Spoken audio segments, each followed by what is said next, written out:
Vamos lá então, Alejandro. Tá. Pessoal, boa noite. Boa noite a todos. Mais uma reunião do grupo Ensino Intensivo Customizado. Desta vez, a gente vai ter o prazer de ouvir o colega Rui Cordeiro de Lima Neto. O Rui, amigo de muitos anos, de longa data. Ele é médico intensivista, coordenador das UTIs, que na verdade são vários, eu diria um complexo de UTIs hoje, né? Do Hospital Municipal de São José dos Campos. E ele vai nos falar sobre as sincronias. Um tema, por vezes, complexo, mas um tema interessante, tentando focar a atenção sempre para as questões práticas que a gente pode usar a beira-leito para fazer o diagnóstico diferencial e manejo. Então, deixo o Rui com a palavra. Rui, com você. Bom, pessoal, deixa eu compartilhar a tela aqui.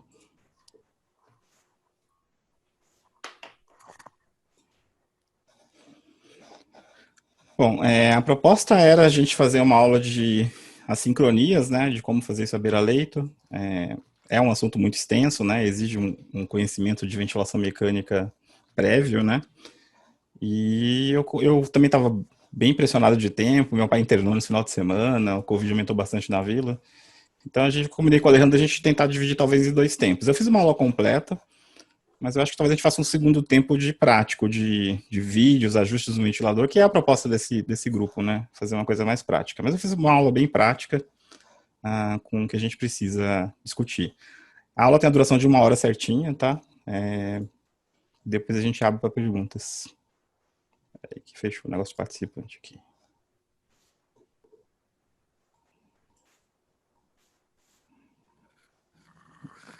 Calma aí, gente. Fiz uma besteira aqui.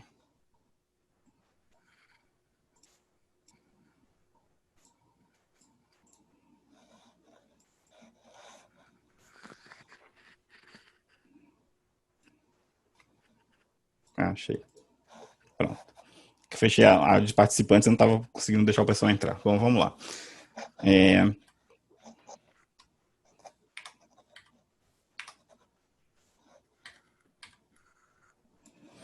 Bom, quando a gente fala brincando, né, o motivo da aula de assincronias é o paciente brigando com o respirador, né? E eu já abri aqui com uma imagem chocante, peço desculpa aí a quem tem o estômago um pouco mais fraco, né? Mas quando a gente fala brigando com o respirador, não é bem a realidade. A realidade é que, na verdade, o paciente está apanhando do respirador, né? Eu trago essa luta clássica aí do Weidman contra o Anderson Farias, né? E foi uma surra, né? Então é isso que a gente faz quando a gente ventila o paciente com a sincronia, né? O paciente não briga, ele apanha e aumenta a mortalidade. Então, essa é a importância da aula, por isso que eu trouxe essa imagem chocante aí, é a última, fiquem tranquilos. A gente vai falar da definição, incidência e importância das assincronias, dos tipos de assincronia, como diagnosticar a beira-leito e como fazer o tratamento da assincronia. Deixa eu ver se eu estou gravando aqui já.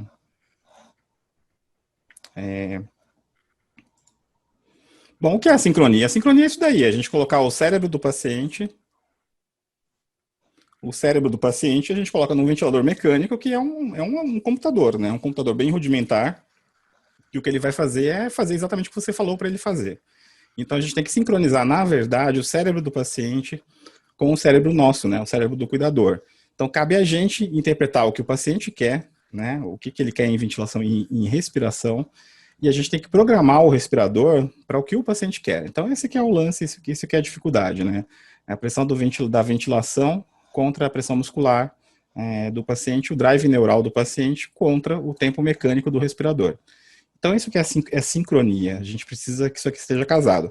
É fácil? Não. Por quê? Porque a respiração é muito variável, a respiração espontânea, ela é variável, a gente aqui conversando, a gente varia o volume corrente, a gente varia a frequência respiratória.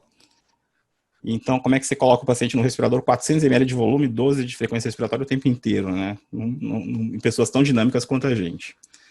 A gente faz aquela brincadeira do Nutella e raiz, né? E aí eu fiz uma comparação aqui. Na respiração espontânea, tô pausando um pouquinho que tem muita gente entrando, gente. Na respiração espontânea, a gente tem, na verdade, a ação da musculatura, do diafragma, da musculatura intercostal, inspiratória, gerando uma pressão pleural negativa, né? Então, vocês verem aqui o volume corrente que a gente respira, gera uma pressão negativa, que é a pressão pleural. E aqui a pressão alveolar, pressão dentro do alvéolo. Então, você pode estimar isso em ventilação mecânica usando um catéter de pressão esofágica, né? Ou você pode monitorizar o diafragma, a atividade elétrica do diafragma. Então, essa é uma forma de monitorização avançada que dá para fazer. Então aí veio a brincadeira, médico raiz vezes Nutella, né? Então o que o médico raiz tem? Tem talvez um respirador Bismarck 7, ou mais atual, o Inter 5, sem nenhuma curva de monitorização. E o médico Nutella tem o Puran Bennett, né? Que é o que cai na prova, né? Se alguém for fazer prova de título, é esse respirador aqui. Um cateter de pressão esofágica, uma monitorização de atividade elétrica do diafragma. Preciso de tudo isso? Não. Mas também não dá para ventilar com isso daqui. Isso aqui é a realidade de muitos de vocês, né? O Inter 5 sem nenhuma monitorização. Enfim. O que dá para fazer com isso? Não dá para fazer ventilação avançada com isso, gente. Então a gente precisa do meio termo. A gente precisa, no mínimo, de um respirador com curva, né? A gente não deve aceitar esse tipo de respirador numa UTI. Eu sei que tem algumas UTIs da região que tem isso daqui ainda. Tudo bem, não preciso do catéter de pressão esofágica, mas da monitorização das curvas eu preciso. Então é obrigatório um ventilador com monitorização e é obrigatório um médico que saiba interpretar essas curvas. Às vezes tem o respirador, tem o recurso, mas o médico ele acha que não precisa saber isso ou que isso é a mais. Não é. Isso aqui é o mínimo, na verdade. Então, quais são os sinais de assincronia com a ventilação mecânica? Esse aqui é do Tobin, em 1994, né? Ele descreve a insuficiência respiratória, a sincronia com a ventilação mecânica, pela diaforese e batimento de asa do nariz, atividade do esternocleido, retração da fúrcula supraesternal supracavicular, retração intercostal, taquicardia, cianose, taquipneia, movimento abdominal paradoxal, que é bem tardio, tá, gente? Quando você vê um paciente com movimento abdominal paradoxal, isso significa já falência do diafragma, ele contraindo na direção errada, usando a musculatura abdominal para respiração. Você já perdeu, né? Você já deixou passar muito tempo quando você vê isso. Então, quando você tem esses sinais, e se for uma emergência, uma piora súbita, isso aqui é muito importante. Eu já errei muito de não fazer isso, então recomendo que vocês criem um hábito. Quando o paciente estava bem e tem uma piora súbita, ou é uma emergência, a primeira coisa que você deve fazer, isso na época do Covid fica um pouco complicado, então tem que ter um pouco de bom senso, né? Mas antes do Covid, o que a gente deveria fazer é desconectar do respirador. A gente desconecta do respirador na piora súbita em emergência, tá? A gente desconecta o paciente do respirador, ventila com o ambu, com O2 a 100%, cuidado com o ambu, gente, porque a capacidade do ambu está aqui, ó. 1.500 ml, tem ambu de 2 litros, tá? A gente fala em ventilação protetora, 300, 400 ml de volume, aí vocês pegam o ambu e espremem o ambu inteiro dentro do paciente, né? Isso aí você está dando 1,5 litro de ar para o paciente, suficiente para fazer volutrauma. E cuidado também com as pressões, pode fazer pressão muito alta no ambu e frequência muito alta. Então as pessoas ambusam com muita voracidade, né? Mais calma no ambu. Então desconecta, liga no ambu, faz o volume adequado, uma frequência menor. Então você separou o ventilador do paciente, e aí você vai pensar, o problema era no ventilador no circuito, ou seja, você desconectou, começou a ambusar, o paciente melhorou muito a saturação, então você já sabe que o problema está no respirador ou no circuito do respirador, né? Às vezes nesse filtro HME. Então você pode ter um defeito no ventilador, que é raro, né? Apesar que já peguei, especialmente no Brasil, né? Não tem manutenção preventiva, às vezes você encontra respirador com defeito mesmo, né? Eu já troquei 2, 3 respiradores algumas vezes, raramente, mas já. Então, quando você faz essa desconexão, você descobre de que lado está o problema. Pode estar no ventilador, pode estar no HME, que é esse filtrinho aqui, que vocês estão acostumados. Esse filtro, quando ele encharca de secreção, ele obstrui de uma maneira que ele cria uma resistência tão alta que não vai ciclar. Por que eu estou trazendo para vocês o protocolo da emergência aqui? Porque quanto mais você entende de ventilação mecânica, mais você tenta resolver a sincronia nos ajustes. Eu já tive paciente que fiquei 40 minutos tentando fazer o ajuste, e qual que era o problema? Era um filtro HME completamente encharcado. Então, se eu tivesse feito o protocolo, eu não teria passado por esse problema, né?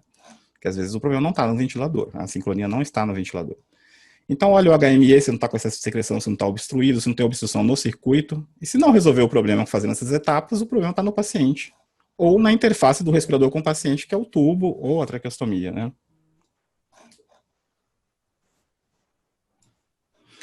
Essa foto, Felipe Manzani, não sei se ele está aí no áudio, me mandou hoje de tarde, por coincidência. Ele falou, você está fazendo a aula, já vou te mandar aí uma foto legal. Isso aqui é um tubo completamente obstruído por rolha. Aí você chega lá, o paciente dá daqueles sinais que eu falei para vocês, você fica lá meia hora no ventilador, o problema era o tubo, tá? Então é importante seguir o protocolo para você fazer o diagnóstico dessas coisas. Então aqui no caso não vai ter sedação nem ajuste de ventilação mecânica que resolva isso, tá? Você precisa trocar esse tubo. E quando você faz esse protocolo que eu estou falando aqui, você desconectou, o cara melhorou, você já sabe de que lado está o problema. Então, se o problema for no tubo, como eu coloquei aí, você tem que aspirar as vias aéreas em busca de secreção, corpo estranho, às vezes o tote está dobrado, e sempre que possível trocar o tubo com uma sonda trocadora, né? Muitos de nós já passou por isso. A gente às vezes pede a informação de que a intubação foi difícil lá na emergência, e a gente vai trocar o tubo na cara e na coragem, e às vezes a gente encara uma via aérea difícil, né? Então, de preferência, tem essa sonda trocadora, que não é o buge, tá? É uma sonda específica para trocar tubo mesmo, que é essa daqui. Lembrando que se o paciente tiver com um tubo muito pequeno, tipo abaixo de 7, que normalmente a gente não intuba paciente com um tubo muito estreito, né? Essa sonda não vai passar. Bom, fiz tudo isso, chequei o tubo, chequei o circuito, chequei o respirador, vou checar o paciente, né? Ausculto os pulmões, ver se o paciente não está com broncoespasmo. Feito tudo isso, retorno o paciente para ventilação mecânica e aí eu vou avaliar as curvas. Lembrando que eu estou falando no protocolo de piora súbita, tá? E aí eu vou olhar as curvas e nessa hora vale a pena fazer uma sedação. Aí vocês vão achar esquisito uma aula de ventilação mecânica falar que tem que fazer sedação, porque eu vou passar a aula inteira falando que a última coisa é sedação. Mas nesse caso aqui eu vou fazer uma sedação intermitente, um bolus de sedativo, um sedativo de curta duração ou um bloqueio neuromuscular de curta duração. Por quê? Porque eu preciso fazer cálculo de mecânica. E aí eu vou avaliar se o problema pode ser de resistência ou se o problema pode ser de complacência. E para isso eu preciso de uma sedação ou um bloqueio de curta duração para avaliar o paciente sem esforço, né? Isso aqui todos vocês conhecem, em VCV, eu vou fazer cálculo de mecânica em VCV, com a onda de fluxo quadrada, 60 litros por minuto, vou fazer a pressão de pausa inspiratória de 2 segundos aí. E aí eu vou saber a pressão de pico e a pressão de platô. Só que só de olhar, né, que o americano chama de eyeballing, né, só de olhar aqui você já sabe que a resistência está alta, mas se você quiser fazer o cálculo, é pico menos platô dividido pelo fluxo, né, e aí eu vou ter a resistência. Se eu tenho resistência alta, eu tenho que pensar em broncoespasmo e em secreção. Essas outras aqui eu já vi naquele protocolo que eu falei para vocês. Então, se tinha líquido no circuito, eu já vi. Se tinha rolha no tubo ou dobra no tubo, eu já olhei. Agora eu vou avaliar se tem broncoespasmo, se tem secreção na via aérea, provocando esse perfil de alta resistência. Então, aí a resolução não vai ser no respirador, vai ser uma resolução... Quer dizer, até pode ser no respirador que a gente tem estratégia para padrão obstrutivo, né? Que inclusive é diferente do padrão restritivo. Mas também aqui vou precisar de medicação, né? Para resolver o broncoespasmo. Ou o problema pode ser complacência, né? Aqui a gente vê que o pico não tem uma diferença tão grande do platô, né? A gente vai ter que fazer o cálculo da complacência estática aqui, que é o volume corrente dividido pela pressão de platô, que é 25, menos a PIP, que é 5, né? E tem que considerar também a PIP alto, PIP se tiver, né? PIP intrínseca e PIP extrínseca. E aí você vai calcular a complacência. Calculando a complacência, eu posso pensar em outros problemas, né? Como, por exemplo, atualmente, SARA-CoV, né? Complacência baixa. Edema agudo, hiperinsuflação, telectasia, pneumotórax, hemotórax. Eu vou talvez tirar o diagnóstico desse cálculo de mecânica. Perceba que eu nem entrei ainda nas sincronias propriamente ditas, mas nas causas que gera a sincronia entre o paciente e o respirador.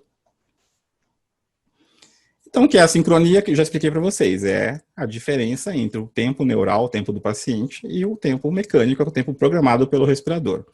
Então, eu posso ter a interação entre o paciente e o ventilador não é ótima, e isso é difícil. Por quê? Porque a respiração é dinâmica. Então, eu posso ter ajustado agora de manhã e está ótimo, e à tarde o paciente mudou o padrão, né? Então, fazer ventilação mecânica direito e fazer o que eu estou falando dá trabalho. É um plantão que você realmente precisa estar em cima, precisa ter o conhecimento, precisa reavaliar o paciente com constância. Não é simplesmente mandar fazer um dormonide e aumentar a sedação, né? É um conhecimento que o médico tem que ter, aumenta a mortalidade, mas realmente não é fácil. Talvez por isso que muita gente não faça, né? Mas a gente precisa fazer, tem que entender a importância disso. Então, eu posso ter um problema que o ventilador está oferecendo suporte que não corresponde à demanda, né? É a sincronia que eu falei. Um problema de quantidade. Eu posso ter um suporte de ventilação muito excessivo, porque o paciente precisa, vai gerar sincronia, assim como um suporte insuficiente, porque o paciente precisa, também vai gerar sincronia. Eu tenho a questão do time, né? Que é a sincronia propriamente dita, ou seja, às vezes eu até estou dando o que ele quer, mas não na hora que ele quer, né? E eu preciso perceber isso e fazer o ajuste. E pode ser um problema de padrão. O que é um problema de padrão? Por exemplo, o clássico é o paciente está em VCV, estava super sedado, com fluxozinho fixo, estava ótimo, ele começa a acordar, que é um fluxo mais rápido, e você mantém NPCV com fluxo baixo, ele vai ter a sincronia. Então, talvez simplesmente a mudança do modo do ventilador já resolveria essa assincronia. Então, aquilo que a gente falei várias vezes, eu tenho uma interface, né, na interação paciente e ventilador. São os fatores do paciente, drive, musculatura, mecânica, medicações, se está sedado, se não está sedado, e os fatores do ventilador, o hardware, o modo, o suporte, e especialmente isso aqui, né, o operador. Isso aqui é o mais importante, porque o cérebro do respirador é o nosso, né, o nosso cérebro programando o respirador para adequar o cérebro do paciente. É isso que é, na verdade, em resumo, sincronia. Qual é o impacto da sincronia, né? Afeta a troca gasosa, aumenta o trabalho respiratório, lesão, fadiga da musculatura respiratória, aumenta PIP, alto PIP, né? Tem impacto hemodinâmico, especialmente sobre o ventrículo direito, como vocês estão cansados de saber. Interfere com a ventilação protetora, às vezes você acha que está protegendo o paciente, você programou um volume protetor de 6 ml por quilo, mas não é aquilo que o paciente está recebendo por questão de assincronia, né? Às vezes você precisa aumentar a sedação, que vai aumentar o tempo de ventilação mecânica, pode dar infecção relacionada à ciência de saúde, pode aumentar a mortalidade. Atraso do desmame e é associado com mortalidade direta, né? Vou mostrar um estudo para vocês que mostra isso.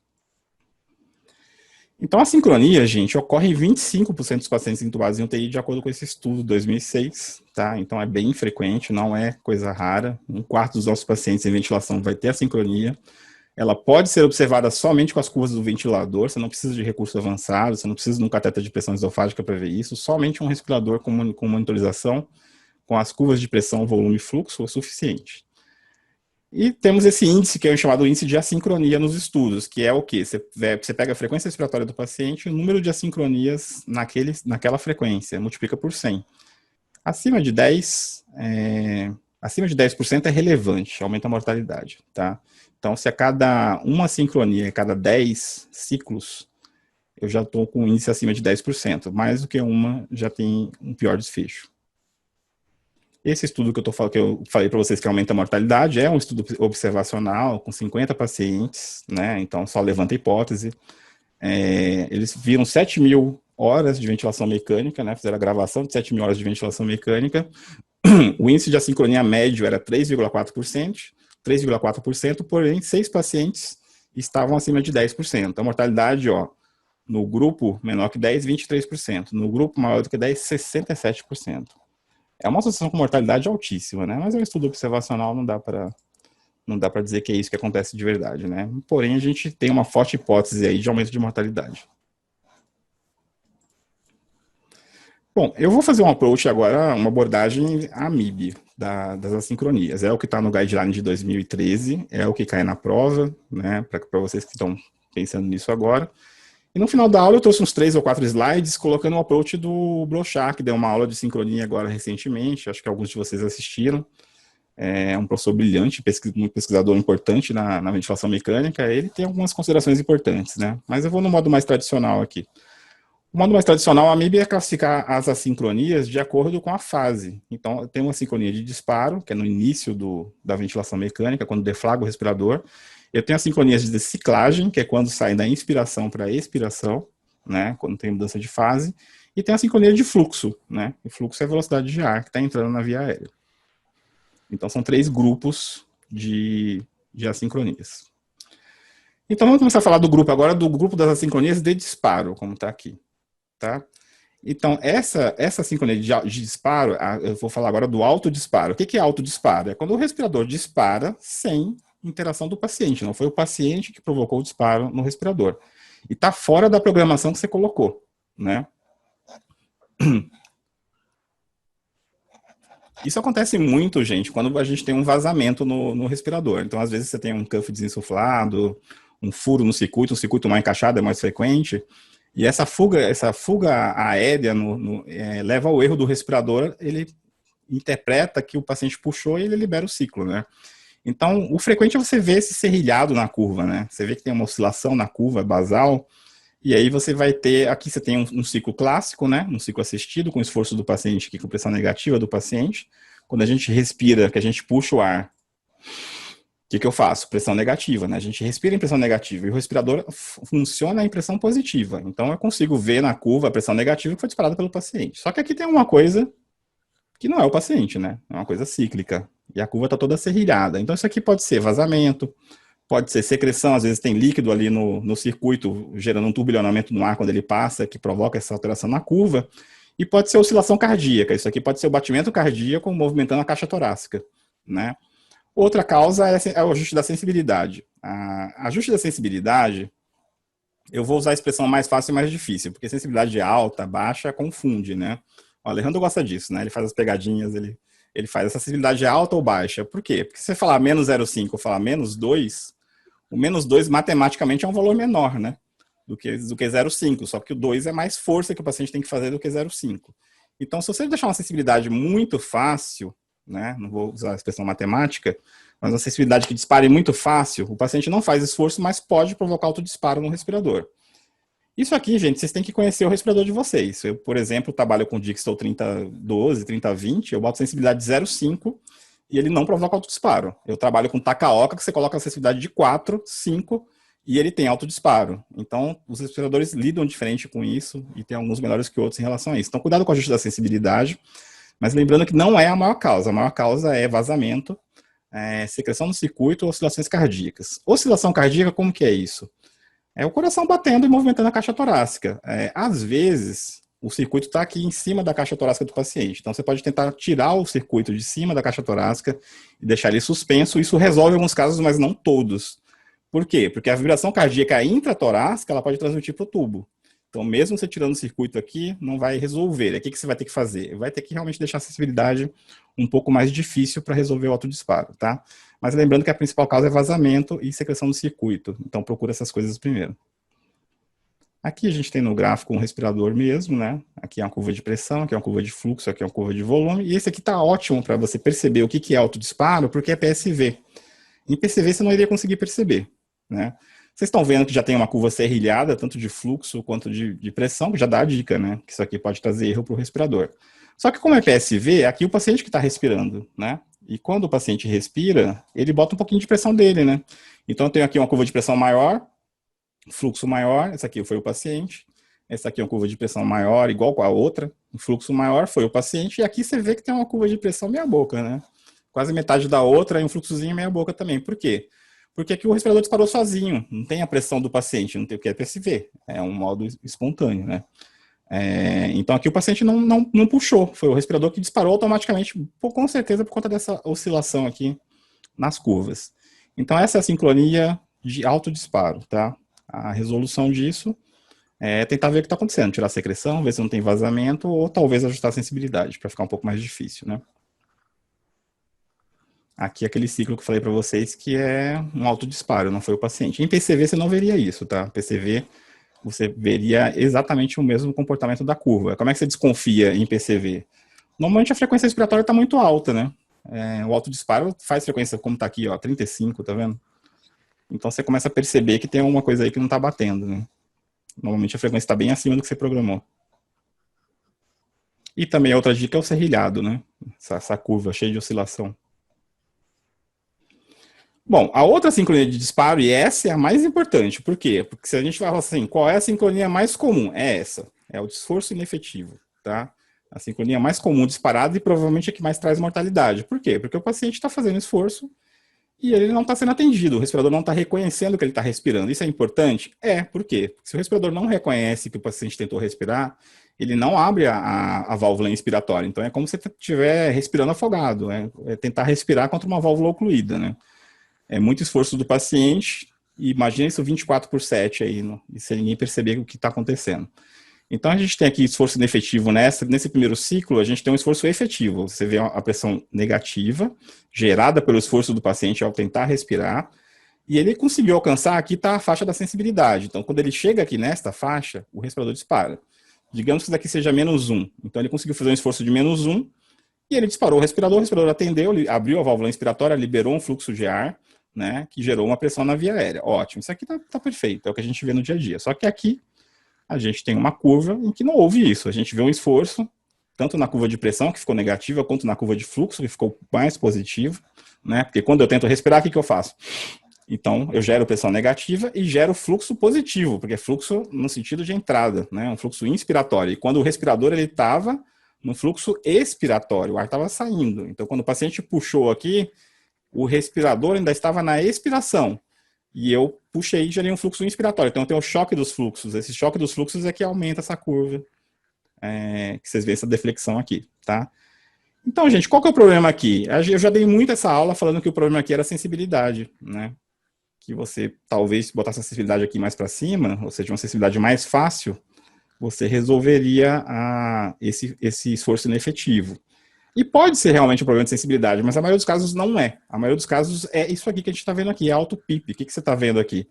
Aqui entrou o fluxo de ar na inspiração, e esse fluxo de ar não saiu na expiração. Ele estava até aqui, ó. Até aqui, ele esvaziou só aqui. E o paciente tentou expirar aqui, neste momento. Então, qual o problema disso aqui? É auto-PIP, né? Eu tinha ar represado ainda, o ar estava demorando para sair, porque o paciente tem algum problema que está usando um volume muito alto. Então, o paciente tentou respirar na expiração, na verdade, né? E aí, ele não conseguiu vencer a auto-PIP. Então, a gente acha que esse esforço aqui foi menor, na verdade, esse esforço aqui, se brincar, foi até maior do que este esforço daqui. Então, essa sincronia é muito, muito complicada. Então, como é que a gente vai resolver ela? Especialmente, aqui um respirador mesmo, né? Pressão, curva de pressão, a curva de fluxo, aqui vocês vão ver. Isso é o que você vai ver na prática, tá? Porque aqui no gráfico é bonitinho, né? Mas na prática você vai ver essa coisinha de nada aqui na curva de pressão, e você vai observar muito mais fácil na curva de fluxo, né? Na curva de fluxo você vai ver a curva de fluxo sendo puxada aqui para cima, e você vai ver que ela não zerou, né? Ela não chegou a esvaziar, e tem uma deflexão, tem um slope aqui, puxou a curva para cima. Até zerou aqui, ó. Tá vendo que artificialmente ela zera aqui, depois ela volta lá para baixo, porque o esforço do paciente foi contrário, simulou aqui o zero, né? Do fluxo. Então, o que é isso daqui? É auto-PIP. Como é que você resolve auto-PIP, né? É dando tempo expiratório, né? Então, o primeiro ajuste aqui para resolver os disparo ineficaz é resolução da auto-PIP. Não conseguiu resolver a auto-PIP, aí você vai usar aquela estratégia de usar 85% da PIP da auto-PIP. Então, se ele tinha 10 de auto-PIP, você vai colocar 8,5 de PIP. Não tem 8,5, né? Vai colocar 9 ou 8 na prática. Ou você vai dar mais tempo expiratório para resolver a auto-PIP, né? E, em último caso, mexe na sensibilidade. Se for um problema realmente de sensibilidade, deixe uma sensibilidade mais fácil. É porque atualmente a gente trabalha com sensibilidades bem fáceis, né? A gente raramente usa sensibilidade mais alta para deixar o paciente fazer mais esforço. Então, normalmente, você não tem a arma da sensibilidade e o problema realmente é auto-PIP. Então, os fatores de risco são coisas que geram auto-PIP, né? DPOC, a pressão muito alta, ou seja, o volume muito alto para sair demora mais tempo, né? A alcalose, que é a ventilação em excesso, e a sensibilidade que eu falei. Então, a gente falou das assincronias relacionadas ao grupo do disparo. Agora, a gente vai falar das assincronias relacionadas ao fluxo, é uma só, né? O valor do fluxo, a gente tem um problema que é isso daqui, né? Que o fluxo em VCV, ele é fixo. E em PCV e PSV, ele é variável. O fluxo, gente, é a velocidade de ar, a velocidade que o ar tá passando. A gente aqui conversando, normalmente, a gente faz velocidade de 100 litros por minuto fácil. E aí, quando você coloca o paciente em VCV, aí você coloca lá 40 litros por minuto, 50 litros por minuto, e é fixo, né? E se você escolher uma onda de fluxo quadrada, que é essa daqui, é fixo o tempo inteiro, 50 litros o tempo inteiro. Isso é meio contra a fisiologia de como que a gente respira, né? Isso pode gerar sincronia. Então, se você tiver em VCV e o paciente estiver mais acordado, ele pode fazer uma sincronia de fluxo, e aí a solução seria ou aumentar o fluxo em VCV, né? Ou passar ele realmente para um modo que o fluxo esteja mais livre, né? Ou então, talvez até trocar a onda de fluxo de quadrada para descendente, que é um fluxo um pouco mais fisiológico. A gente só deve usar onda de fluxo quadrada para cálculo de mecânica mesmo. Normalmente, saiu do cálculo de mecânica, deixa o paciente em VCV em onda de fluxo descendente, que a quadrada ela gera pico maior e gera mais assincronia, né? E pode ser um problema de aceleração do fluxo. Quando que isso acontece? Quando eu estou em PCV e PSV, que o fluxo é variável, é mais difícil ter a sincronia de fluxo, porém, eu mexo às vezes na aceleração do fluxo do PCV e PSV, que é aquele rise time, o tempo de rampa. Se você configurou aquilo ali errado, eu já vi isso várias vezes, você gera um fluxo lento no começo, isso pode gerar sincronia também, essa sincronia de fluxo, tá? Então, lembrar que em VCV o fluxo é ajustado diretamente, em PCV e PSV ele é variável, não precisa ser ajustado, mas pode ter um problema de aceleração do fluxo no rise time e no tempo de rampa, né? Então, pode ser que você tenha que corrigir a sincronia de fluxo pela alteração do rise, né? Aqui a gente vai ver isso que eu acabei de falar, sincronia de fluxo insuficiente, que em inglês eles chamam de flow starvation, em tradução literal seria a fome de ar, né? A síndrome de fome de ar. E o que é isso daqui? Basicamente é isso mesmo. Imagina quando vocês estão correndo, né? Não é meu forte, né? Senão estaria mais magro, com certeza. Mas imagina vocês estão correndo e aí você já correu bastante, você começa a cansar, você começa a puxar o ar e você tem aquela sensação que o ar não está vindo rápido o suficiente. Isso é forma de fluxo. O paciente está no respirador e ele tem uma sensação de falta de ar porque o fluxo não está vindo na velocidade que ele quer. O fluxo está vindo numa velocidade muito baixa. E provavelmente está mesmo, porque você botou ele em VCV e botou um fluxo baixo. Eu apelidei o fluxo baixo de fluxo da sogra, né? Você botar a sogra em ventilação mecânica, você bota em VCV 30 litros por minuto, é o fluxo da sogra. Então não faço isso com os pacientes, nem com a minha sogra, porque ela é gente boa. Então isso que é a sincronia de fluxo insuficiente. Você dá fluxo muito abaixo do que o paciente precisa. Então como é que você vai perceber isso na curva? Por incrível que pareça, você não vai perceber isso na curva de fluxo. Que a curva de fluxo, o respirador está registrando o que ele está mandando, né? Então ele sabe o que ele está mandando, mas o paciente está atuando contra. Ele está, na verdade, puxando mais rápido, né? Fazendo esforço negativo. Então, você vai ver na curva de pressão. Essa aqui é uma curva de pressão normal, né? Você está vendo que isso aqui é VCV, porque tem onda de fluxo quadrada. Aqui tem uma curva de pressão normal, que a pressão vai subindo até chegar ao volume máximo que está aqui.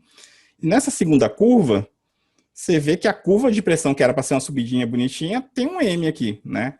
Em ventilação mecânica, eu brinco que você viu o M, é M da merda, né? Tem uma coisa errada. Então, você viu um Mzinho ali na curva, que para quem não quiser falar o M de merda, pode falar orelhinha de coelho, enfim. Você viu isso daqui? Essa deflexão da curva de pressão, você tem uma sincronia de fluxo, especialmente se for VCV. Né? Então, o que você vai fazer aqui? A dica está na curva de pressão. Então, o fluxo é insuficiente. Ou você vai lá no VCV, teu ajuste estava lá o fluxo da sogra, 30 litros por minuto, aumenta o fluxo. Coloca 60. Aí isso vai fazer o tempo expiratório ficar um pouquinho mais curto, né? Você pode gerar uma sincronia por causa do tempo expiratório. Tem que saber jogar com isso, ou passa para PCV e PSV que você vai resolver isso daqui. Que o fluxo vai ser livre. Essa aqui é bem frequente também, tá, gente? Especialmente quando você está em VCV e o paciente está começando a despertar. Ele está começando a ficar em respiração mais espontânea. Bom, então a gente falou das assincronias do grupo do disparo, a gente falou das assincronias do grupo do fluxo, que é uma só, né? E agora a gente vai falar das assincronias relacionadas à ciclagem, que é a transição da inspiração para a expiração. Então, essa primeira assincronia de ciclagem é a ciclagem tardia. Para decorar isso aqui, gente, quem manda é o respirador. Né? Que o respirador faz o que ele quer fazer e o paciente que se vire. Então, na ciclagem tardia, eu estou dando mais do que o paciente quer. É mais tempo inspiratório, ou seja, estou ciclando tardiamente, um tempo expiratório mecânico maior do que o tempo do paciente, que é chamado tempo neural, o tempo do cérebro do paciente. Então, digamos que esse ciclo aqui é o tempo neural do paciente, que seria isso daqui, de tempo inspiratório. Então, o paciente quer 1 segundo de tempo inspiratório. Então, você tem aqui uma curva completamente normal, né? O paciente fez um esforço, eu tenho um ciclo assistido, liberou a pressão, aqui é a curva de fluxo, entrou o ar, saiu o ar, né? E eu tenho uma curva normal. Só que aqui aconteceu uma coisa diferente, ó. O tempo expiratório do paciente, que era este, que digamos que seja 1 segundo, aqui está 2, né? Então a curva está muito mais prolongada. Então o respirador está entregando um tempo expiratório muito maior do que o paciente precisa. Então o que vai acontecer? O tempo neural do paciente era até aqui, quando eu chegar aqui, ó, nesse ponto, o respirador ainda está na inspiração. A válvula está aberta e o ar está socando dentro do pulmão do paciente. E o paciente não quer inspiração, ele quer expiração. Então ele começa a jogar ar contra o ar da inspiração do respirador. Então, isso provoca esse overshoot, que é exceder a pressão do respirador por causa desse choque dos fluxos, né? Então, eu estou em PCV, aqui é PSV, né? Eu estou em PSV, se aqui a pressão era para ser 20, é para ser 20, não é para dar esse overshoot aqui. Por que deu um overshoot? Porque o paciente está brigando, lembre-se, brigando não, apanhando do respirador. Então, o paciente está apanhando do respirador, ele está tentando expirar dentro da inspiração, então ele provoca esse overshoot aqui na curva de pressão. Quando você vê isso, você sabe que o paciente está em ciclagem tardia, ou seja, qual que é o problema? O tempo do respirador é maior do que o tempo do paciente. Então, o que você vai ter que fazer? Fazer o respirador baixar o tempo inspiratório. Como é que você faz isso em PSV, que é o que a gente está aqui? Ajustando o corte do fluxo, né? Então, você vai ter que subir o corte do fluxo. Aqui está, por exemplo, em 25% de pico de fluxo, eu teria que subir isso aqui para 40, 50, até ajustar e desaparecer essa orelhinha aqui, esse overshoot, né? Tem gente que chama isso daqui da orelha do Batman, né? Vou mostrar aqui no respirador. Isso aqui, eles falam que é o Batman de lado, né? A orelha do Batman. Enfim. Aqui eu estou em PCV, não em PSV, tá? Ali eu estava em PSV, aqui eu estou em PCV. Eu estou em PCV, lembrando que PCV a minha pressão deveria ser retinha, né? Não era para ter esse overshoot aqui. Então tem um overshoot aqui, se eu olhar a curva de fluxo fica fácil, ó. A curva de fluxo aqui ainda era para ser inspiração, tá vendo? E a expiração era para começar aqui. Só que o que o paciente fez aqui, ó, ele zerou a curva de fluxo. Por quê? Porque ainda era para o fluxo estar entrando de ar e ele já está expirando. Ele já quer expirar, né? Então ele já começou a brigar aqui, um fluxo inspiratório contra o fluxo expiratório, e aqui que começou a esvaziar mesmo o pulmão. Aqui que começou a expiração de verdade. Então nessa briga que aconteceu aqui, gerou esse overshoot de pressão aqui. Então, qual que é o ajuste aqui? Quem manda é o respirador. Ciclagem tardia, tempo expiratório do respirador maior do que o do paciente. Então, tempo mecânico maior do que o tempo neural. Qual que é o ajuste? Reduz o tempo expiratório do respirador para bater com o tempo expiratório do paciente. E agora vamos ao contrário. Agora vamos para a ciclagem precoce, né? E duplo disparo. Não são sinônimos, né? Uma é a ciclagem precoce e a outra é o duplo disparo.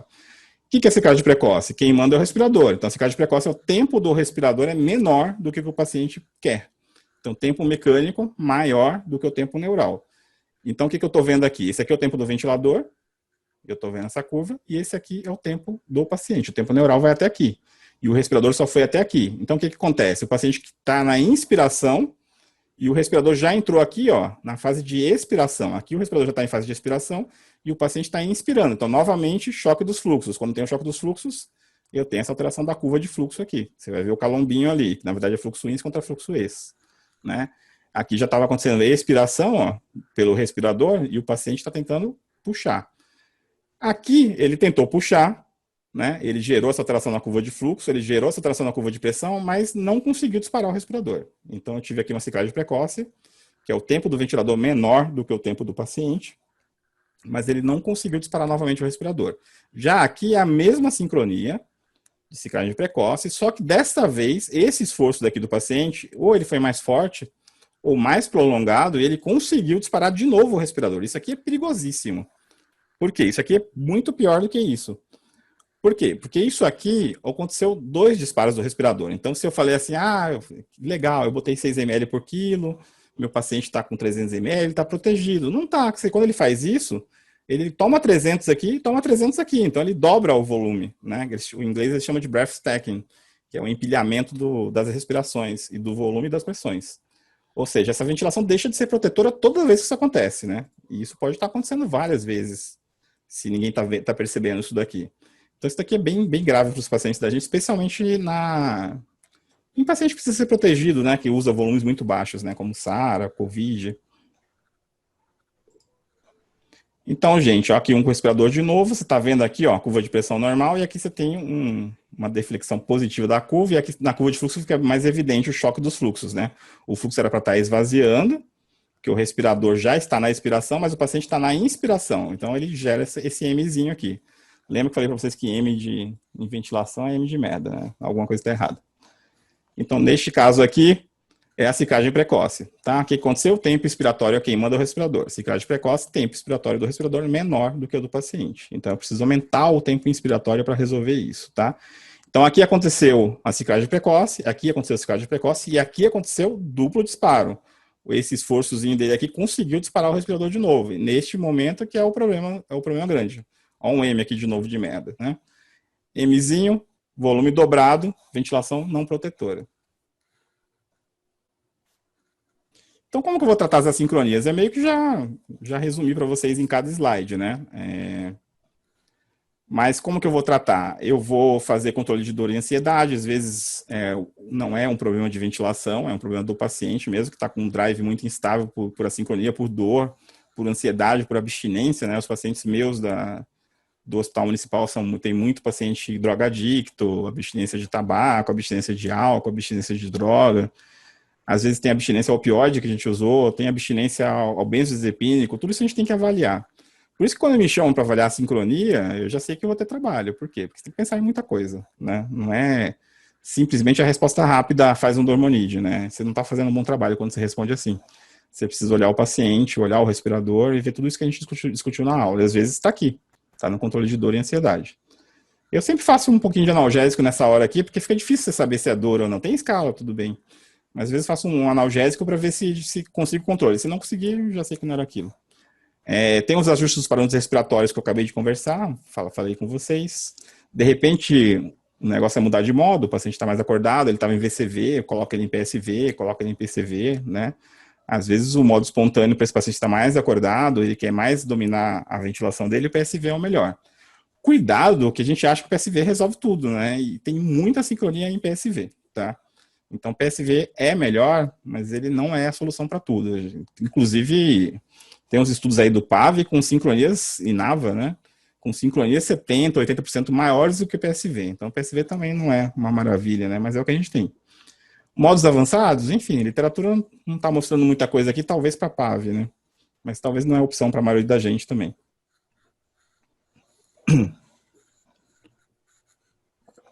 E aí você fala, mas não é melhor você dar ao paciente? Que é mais fácil, né? Não precisa assistir essa aula, não precisa fazer os ajustes, não precisa fazer diagnóstico, é responder o que a maioria daí de plantonista de UTI que não é intensivista responde, né? Faz um Dormonide.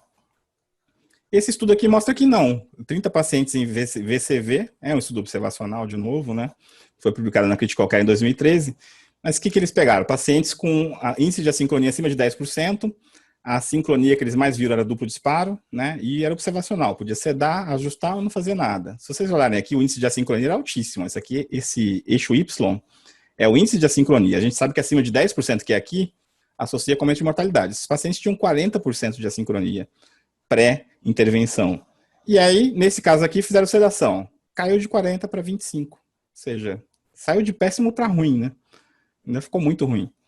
E aqui, após ajuste de ventilação mecânica, caiu para abaixo de 10% depois do ajuste. Então, assim, ajustar o ventilador para a sincronia é muito mais efetivo do que sedação. Então, a sedação pode ter que usar? Pode. Já peguei pacientes que nem eu consegui resolver? Já, vários. Mas é a última opção. Primeiro eu faço tudo isso que eu falei para vocês a aula inteira. Aí depois que eu desistir, não consegui de jeito nenhum, aí você vai para sedação, tá? Então é a última opção. Você vai perder 1, 2 horas ali do lado do respirador antes de pensar nisso. Lembrando que eu não estou falando daquela sedação que a gente faz ali intermitente para fazer os cálculos de mecânica. Às vezes a gente faz, né? Mas não é aquela sedação contínua, se eu deixar o paciente em coma, RAS-5. Bom, aqui tem um resuminho, né, do tratamento das assincronias. A sincronia de disparo é aquilo que eu falei para vocês, corrigir água ou no circuito ou secreção, verificar vazamento, que é o principal, né, ajustar a sensibilidade, ver se tem oscilação cardíaca. Os esforços perdidos ou inefetivos, a maior causa é a auto-PIP, né? Então, tratar a auto-PIP. Se você não conseguir tratar a auto-PIP, bota a PIP 85% da auto-PIP. Isso é uma aula que eu posso fazer de ventilação mecânica depois para vocês. Ou eu posso reduzir a assistência. Por quê? Porque é auto-PIP, ou seja, muito volume com dificuldade de esvaziamento. De repente, se eu colocar uma pressão menor, um volume menor, ele vai ter mais facilidade de esvaziar e vai resolver o esforço inefetivo, né? Você pode reduzir o tempo expiratório como critério de ciclagem, porque aqui eu vou aumentar o tempo expiratório, eu vou dar mais tempo do pulmão esvaziar, então estou resolvendo o quê? Estou resolvendo auto-PIP, então posso resolver o esforço perdido neste ajuste. E verificar sempre a sensibilidade se não está difícil demais, tentando escapar do baixo e alto aí. Porque às vezes a sensibilidade está muito difícil, o paciente não está realmente, está muito fraco, ele realmente não está conseguindo disparar o respirador, mas não é o mais frequente. O mais frequente realmente é auto-PIP. Como tratar a sincronia de fluxo? É a sincronia da forma de fluxo, né? Então, vou ter que aumentar o fluxo. Em VCV, eu consigo ajustar diretamente, aumento o fluxo no valor do fluxo ali, boto uma onda de fluxo decrescente. Se vocês estiverem usando fluxo quadrada, não usem onda de fluxo quadrada, só realmente na hora da mecânica. Ou você pode mudar para PCV ou PSV, que é o que a gente termina fazendo na prática, porque eu vou ter um fluxo livre e normalmente resolve a sincronia de fluxo, o paciente mais acordado, menos sedado. Não estou defendendo que não tem diferença na literatura de VCV para PCV, né? Se você souber ajustar o VCV mesmo na sincronia de fluxo, você consegue resolver a sincronia de fluxo, mas é bem mais fácil passar para PCV ou PSV.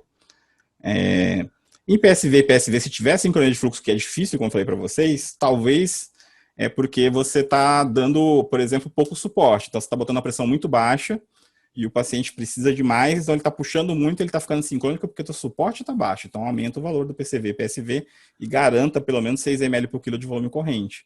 Ou você fez muita besteira no rise time, né? Eu já peguei respiradores que o rise time estava completamente deitado, né? Aquela rampinha lá fica deitada. O que é aquilo? É uma aceleração muito lenta, então o fluxo, você consegue em PCV, PSV, com ajuste muito errado do rise time, fazer o fluxo subir muito lentamente, simulando a fome de fluxo, né? O flow starvation. Mas é realmente bem mais raro a sincronia de fluxo em PSV, PCV e PSV. Isso tudo que eu estou falando está nas diretrizes brasileiras de 2013, tá? Tá muito bem, tá muito boa essa diretriz. Infelizmente não tem atualização ainda. Como tratar a sincronia de ciclagem? Aí está no nome, né? Ciclagem precoce, o tempo do respirador está pouco. Ciclagem tardia, o tempo do respirador está muito. Então, na precoce, se o tempo está pouco, eu vou aumentar o tempo. Na tardia, se o tempo está demais, eu vou reduzir o tempo. Como é que eu faço isso? Em cada modo tem um jeito, né? Em PCV eu vou aumentar diretamente. Em VCV eu não ajusto diretamente, então eu posso aumentar o volume, né? Porque se aumenta o volume, tem mais volume para entregar, leva mais tempo. Ou reduzir o fluxo, porque se eu estou com um fluxo tal e o fluxo um pouco mais lento, demora mais para atingir aquele fluxo. E também existe, você pode adicionar uma pausa. Inclusive eu faço muito isso daqui. Quando eu estou em VCV e eu preciso aumentar o tempo expiratório, eu uso muita pausa. É uma manobra boa. Por quê? Porque já te dá o platô também de ciclo a ciclo, né? Já ajuda esses pacientes que estão bem sedados, SARA, está ventilando em VCV, quer monitorizar o platô, isso aqui te ajuda tanto na sincronia quanto na monitorização ciclo a ciclo. Em PSV, você vai ter que aumentar o tempo expiratório, isso significa reduzir o critério de ciclagem, né? Então, aqui o ajuste é o contrário, desse lado aqui é só o contrário, né? Aqui eu preciso reduzir o tempo expiratório. Bom, gente, eu terminei a aula no caso do approach da AMIB, né? Da abordagem AMIB. Eu trouxe mais uns 6 slides aqui da aula do Brochá, que eu achei muito interessante. Estava discutindo isso com o Alejandro agora, antes de começar a aula, sobre o P01, sobre a avaliação do drive, como que ele coloca o approach das assincronias. Então, vou discutir com vocês aqui em 5, 6 slides, mais 10 minutos. E depois, se vocês quiserem, eu tenho uma aula gravada do Brochá para vocês assistirem, que é muito interessante. Eu, particularmente, vou começar a usar a abordagem dele, mas essa aqui é mais tradicional, que vocês vão encontrar na AMIB, nas aulas da AMIB, no Venut, né?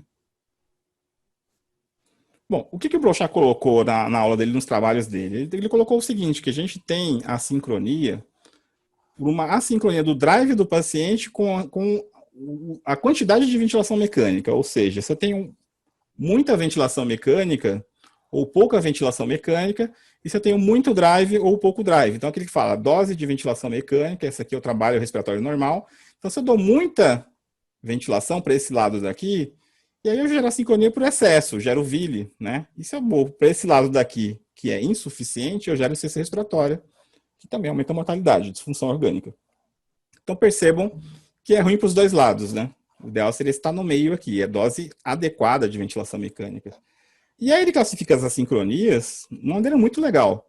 Porque eu classifiquei as assincronias de acordo com o ciclo, lembra? A sincronia de disparo, a sincronia de ciclo e a sincronia de fluxo, né? A sincronia de disparo, a sincronia de ciclagem e a sincronia de fluxo. Aqui ele classifica como a sincronia sem drive, ou seja, o paciente não tem drive, está muito sedado, e ele pode ter uma sincronia nova, está descrita há uns 2, 3 anos atrás, que é o disparo reverso. E eu vou explicar para vocês o que é o disparo reverso já já. E isso é um problema. Para quem entende bastante ventilação mecânica, isso aqui eu acho um dos maiores problemas, porque o resto que eu falei para vocês é muito fácil. Você olha ali na curva, você sabe o que está acontecendo, é justa, mas o disparo reverso nem sempre. E o disparo reverso é uma sincronia de ausência de drive, que a gente achou que isso não acontecia. Como é que o cara que está em coma, está completamente sedado, vai fazer a sincronia se ele nem mexe com o respirador? Eu falei isso para vocês no começo, que o paciente muito sedado, ele está entregue, né? Mas aparentemente não é bem assim.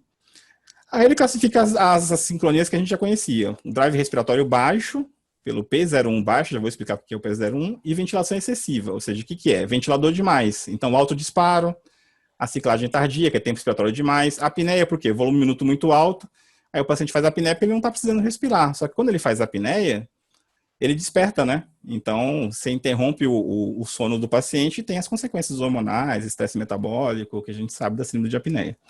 E tem esforço perdido, né? Esforço perdido, o que é? Normalmente autopipe. Então, é excesso de ventilação mecânica. Então, ele explica todas essas assincronias pelo excesso de ventilação e por drive baixo. Então, eu conseguiria fazer o diagnóstico calculando o P01. Se o P01 é baixo e o paciente tem um drive respiratório baixo, o problema provavelmente é a ventilação excessiva. E essas assincronias são desse grupo. O outro grupo é o grupo do drive respiratório alto, que o P01 está alto, que está errado, né? Não é P02, não, é P01. O P01 é alto e a ventilação é insuficiente. Então, quais são as assincronias de ventilação insuficiente? Ciclagem precoce, né, que é tempo expiratório de menos, com ou sem duplo disparo, que pode dar duplo disparo ou não, e o flow starvation, que é aquela síndrome de fome de fluxo, ou o nome certo, a sincronia de fluxo insuficiente, né? Você faz essas abreviações de fome de fluxo, o Alejandro deve estar se contorcendo ali, né? Ele gosta dessas coisas, né? Cheiro de nora, fome de fluxo, enfim. Bom, então esses 3 grupos são muito interessantes, especialmente este, né? Que é um grupo que a gente não tava acostumado, a gente não sabia que existia. Então, como é que a gente vai fazer isso? O resto eu já expliquei para vocês. O que vocês não sabem é o P01 e o disparo reverso. Então, o que é o P01? Estou acabando, gente. O P01 vai estimar o drive neural do paciente. Olha que brilhante. Se a gente consegue estimar o drive do paciente, se está aumentado ou diminuído, isso ajuda muito a gente. Isso sem precisar de nenhum equipamento muito avançado. Qualquer respirador nosso calcula o P01. Isso está no seu respirador e você não usa. Eu também não usava, tá? Não tô falando só de vocês, não. Depois dessa aula do brochar, pretendo usar bastante. Então, o que é a manobra do P01? É o seguinte, no final da expiração, acabou a expiração, vai começar a inspiração, ele oclui. E aí você vai respirar contra uma via aérea fechada, como se estivesse se afogando, obstruído. Então, o que você vai fazer? Muita força para respirar. Só que muita força para respirar, os primeiros 100 milissegundos, que é isso aqui, ó, ele está bem associado com o drive neural. Depois vem mais a força muscular mesmo, diafragma, etc. Mas no começo ele está associado com a sua vontade de ar, com a sua vontade de ventilação. Então, quanto mais pressão você faz aqui nos 100 milissegundos, significa que você quer muito ar, que o drive está muito aumentado. Se você faz pouca força nesses primeiros 100 milissegundos, significa que você não está precisando muito, né? Isso também está relacionado com o CO2. Se o CO2 está muito alto, você vai vir desesperado nesses primeiros 100 milissegundos aqui. Se o CO2 está baixo, nem tanto. Então, esses primeiros 100 milissegundos, eles são bem representativos neural mesmo, que é o que a gente quer saber. Né? Então, muita força drive neural muito aumentado, pouca força drive neural muito diminuído. O que pode equivaler a um suporte excessivo ou insuficiente ventilação mecânica. Se eu estou com drive muito aumentado, é porque minha ventilação mecânica está insuficiente. Se eu estou com drive muito diminuído, né, é porque a minha ventilação mecânica está em excesso.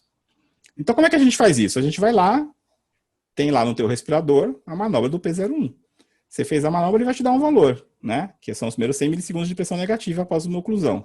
Adultos normais, isso aqui acho que porque talvez todos nós não tenhamos ouvido falar disso ainda precisa de mais validação para os valores normais. Mas o que o grupo do Brochard está usando? Adultos normais, 1 centímetro de água, varia de 0,05 a 1,5. Em ventilação, acima de 3,5 está associado a um drive muito aumentado. E abaixo de 1,5 está associado a drive diminuído. Tem gente que usa menos que 1. Tá? Isso aqui é controverso. Estou trazendo os valores que está no site do grupo do Brochard. Tá? Vocês podem pegar alguns artigos com referências diferentes, mas normalmente varia em 1,5 abaixo de 1. E aqui acima de 3,5 ou acima de 5. Então aqui como eles fazem o cálculo. Né? Aqui você está vendo uma curva de fluxo, aqui você está vendo uma curva de pressão, e aqui eu tenho uma pressão esofágica. Né? Então, eu tenho aqui o fluxo, aí finalizou a expiração aqui ocorre a oclusão da via aérea, né? O fluxo está zero, como vocês estão percebendo, ou seja, a via aérea está ocluída, e aí começa a pressão negativa, o paciente puxando, não vem nada porque está fechada. Então você mede aqui, nesses primeiros 100 milissegundos, qual a pressão negativa ele chegou. Se ele chegou aqui em 1, por exemplo, normal. Se ele chegou aqui em menos 10, por exemplo, em 100 milissegundos, é porque o drive está muito aumentado, né? E aí você consegue ver a pressão esofágica aqui, ó. Paciente fazendo a contração. Então, o que é a sincronia de disparo reverso que eu falei para vocês que é uma sincronia sem drive, né? O paciente não está puxando e ele está provocando um disparo no respirador. Essa sincronia, gente, é a ativação reflexa do diafragma. Então, vamos entender isso. Eu tenho um pulmão entrando ar, ele expandindo, e logo depois que eu tenho o ar entrando no pulmão, o que ele faz? Recolhimento elástico. E se eu tenho um paciente com uma complacência baixa, tipo SARA, entra pouco ar, mas a SARA tem uma complacência baixa, logo ela tem uma elastância alta, então o pulmão esvazia muito rápido. Então nessa que o pulmão esvazia muito rápido, ele dá um estímulo ali no diafragma e o diafragma contrai, por reflexo, como se fosse tipo um soluço. Enfim, o recolhimento do pulmão é que provoca o estímulo do diafragma, ou seja, o ventilador mandando o ar e depois o ar saindo, estimula o diafragma reflexamente a disparar de novo, a contrair de novo. Né? Isso é chamado de disparo reverso. Então, quando você vai ver no respirador, parece um duplo disparo, igualzinho que a gente vê do duplo disparo de ciclagem precoce. Né? Mas nesse caso aqui, o paciente não está respirando. É um reflexo. E o paciente está bem sedado, inclusive. Normalmente, com volume baixo, a complacência é muito ruim. É bem típico do COVID, esses SARA graves, esses pacientes. Então, o disparo reverso pode ocorrer sem duplo disparo, né? Ou com duplo disparo, assim como a ciclagem precoce. Você pode ter duplo disparo ou não. Então, isso aqui é igualzinho ao duplo disparo, só que lá é o paciente que está precisando de mais tempo, né? O paciente está com drive aumentado e aqui eu estou com drive diminuído. Na verdade, estou com drive zero aqui, porque o paciente está sedado, completamente sedado. Então, essa aqui é a diferença, né? Então, o disparo reverso pode ocorrer sem duplo disparo, igualzinho ao ciclagem precoce. E quando ele ocorre com duplo disparo, gente, ele tem uma relação fixa, que eles chamam de entrainment. Eu procurei o que é a tradução desse entrainment, não achei, mas é uma coisa que uma coisa puxa a outra. Então, assim, o reflexo do diafragma é cíclico. Então, ou você vai ter 1 para 1, 1 para 2 ou 1 para 3, sempre assim. Então, isso fica fácil de dar o diagnóstico no respirador, porque quando você vê a ciclagem precoce e o duplo disparo é bem caótico. Ele acontece um ciclo, depois não acontece, depois acontece outro. Já o disparo reverso, você vai ver uma ritmicidade naquele negócio. Vai ver 1 para 1, 1 para 2, 1 para 3. E outra dica é que o paciente da ciclagem precoce está com drive aumentado. Esse daqui está sem drive, tá? Então, por que é importante? Por que eu estou falando tanto disso? Ah, isso aqui é besteira. Não é, porque se ele faz o duplo disparo aqui, o que acontece? Empilhamento do volume. Então, eu estou com um paciente que eu preciso de proteção, 6 ml por quilo, o cara fez duplo disparo, empilhou o volume, o 6 ml por quilo vira 12 ml por quilo. Então, essa sincronia é extremamente importante na prática. Eu trouxe um vídeo aqui para vocês, e é o meu último slide. Aqui vocês estão vendo ó, uma ciclagem precoce, né? Aqui não deu duplo disparo, ó o Mzinho de merda. Aqui deu de novo uma ciclagem precoce, né? E nenhum dos dois deu duplo disparo, né? Agora eu passei para PSV. PSV, o cara era para não disparar nada, porque ele não tem drive, ele está sedado, está disparando, né? Vocês estão vendo a ciclagem precoce em PSV. Então não está aparecendo um disparo reverso, porque em PSV não era para ele ciclar, né? Então agora o que ele vai fazer? Ele vai medir o P01. Aí eu vou matar, porque se o drive tiver aumentado, isso é ciclagem precoce e duplo disparo normal. Se o drive tiver muito diminuído, isso é duplo disparo. Olha o P01 de 11. Então, isso aqui é excesso de drive, isso não é disparo reverso. Isso aqui é o normal, ciclagem precoce sem adicionar o duplo disparo, tá? Porque o paciente não tem drive e tem um P01 muito alto. Eu deveria, na verdade, ter trazido um vídeo ao contrário, mostrando o que é um disparo reverso de verdade, né? Eu pensei nisso quando eu coloquei a aula, mas terminei a aula agora faz pouco tempo. Mas eu combinei com o Alejandro aqui, que o Alejandro tem vários e vários vídeos sobre isso. E a gente pode fazer um segundo tempo aí mostrando os vídeos e dando um diagnóstico de assincronia. Então, meu último slide, as mensagens para levar para casa. A Diretriz Brasileira de Ventilação Mecânica em 2013 está muito boa, ela traz tudo isso que eu falei, então se você souber fazer o diagnóstico, você abre ela, você vai saber qual ajuste no ventilador você tem que fazer. Eu tenho uma tabelinha muito legal também que eu posso disponibilizar no grupo para sincronias. E lembrando, a sincronia é comum mesmo em PSV, então cuidado com essa história de achar que o PSV é a sétima maravilha, porque ele também dá muita sincronia. Aumenta a mortalidade. É obrigatória a monitorização respiratória de curvas, ou seja, esses lugares que tem Inter 5 sem monitorização, vocês não devem aceitar. Peçam ao chefe, ao gestor, que arrume um respirador com curva. Não tem como, hoje em dia, a gente fazer ventilação sem isso. A ventilação com certeza não vai ser protetora. E não tem como fazer nada do que eu falei na aula inteira. Favorecer o ajuste do ventilador ao invés da sedação. E a mensagem principal é só acha quem procura, né? Eu vejo muita gente falar, mas eu não vejo isso. Eu não vejo que você não está procurando, amigo. Vai lá que você vai achar e muito. E dá muito trabalho. Por quê? Porque às vezes de manhã você passa lá, tá ótimo. Nossa, tá legal. Já aconteceu isso comigo várias vezes. Eu mexi no respirador, tava ótimo. Aí você volta tarde e tá totalmente assincrônico com o paciente. Por quê? O paciente é variável, gente. Ele vai mudar o tempo inteiro. É isso.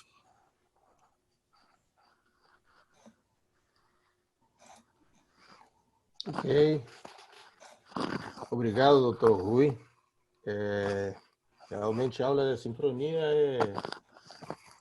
é complexo, é amplo, né? Bastante. Você fez um resumo excelente, apontando os principais pontos de assincronias e justamente apontando aquelas questões práticas, aqueles macetinhos, eu acho que podem ajudar para o dia a dia da gente quando está monitorando a ventilação mecânica dos nossos pacientes. Mas eu acho que seria importante abrir aqui para as perguntas, né, as dúvidas. Talvez eu vou inaugurar esse rol de perguntas, que eu acho que são várias. E um dos teus primeiros slides, né, que é uma questão básica, né? Você colocou a definição de o que é disparo e do que é ciclagem, né? E a partir daí, inclusive, uma das várias classificações que você faz sobre as sincronias é as sincronias de disparo, as sincronias de ciclagem, e as sincronias de fluxo, né? Tomando como base as diretrizes de 2013. Mas uma dessas sincronias de disparo é o esforço perdido, também chamado de disparo ineficaz, né?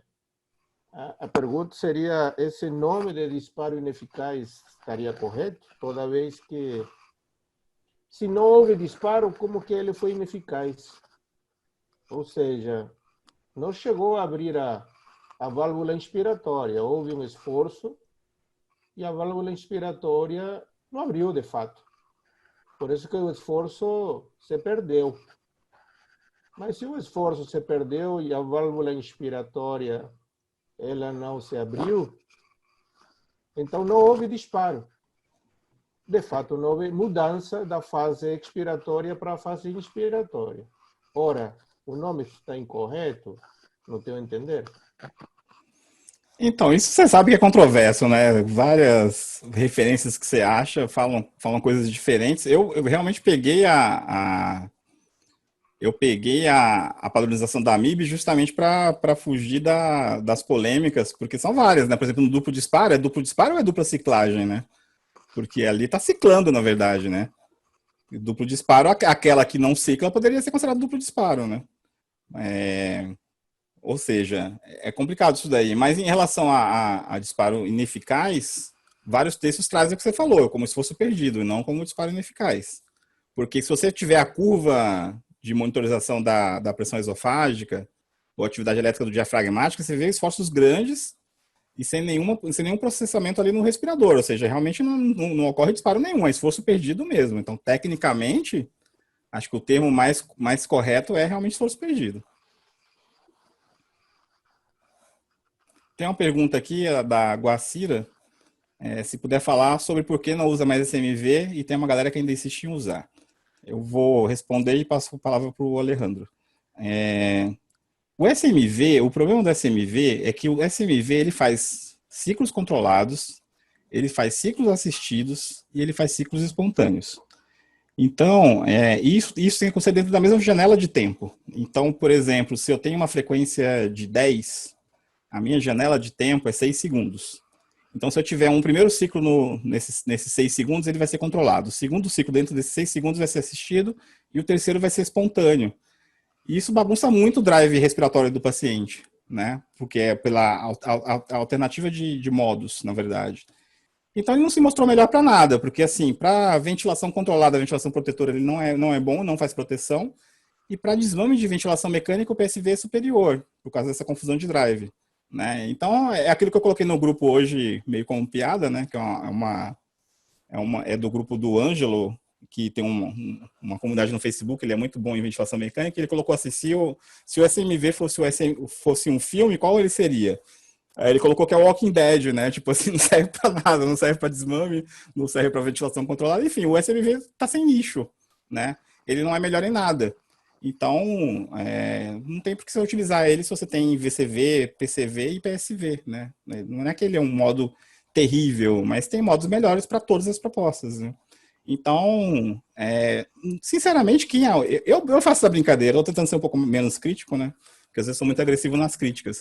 Mas eu sempre falei que se eu entrar numa UTI e ver SMV, eu saio correndo, porque eu já sei que a UTI não presta.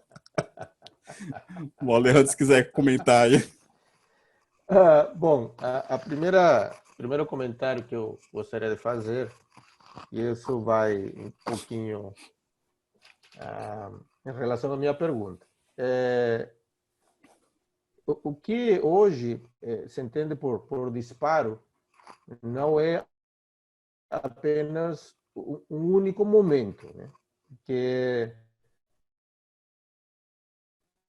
elas não são, eu acho, corretamente, porque dá a entender que é um único momento pontual, a mudança, o momento em que fecha a válvula inspiratória e abre a válvula inspiratória, né? A mudança de face, vamos dizer assim, né? Esse é o disparo, certo? Entretanto, na verdade, assim como a inspiração é uma face e a expiração é uma fase, o disparo também deve ser entendido como uma fase. Ora, se é uma fase, não é apenas um único momento, né? Não é o momento da fechamento e abertura de válvulas, como talvez pode se pensar e gera ou induz a erro.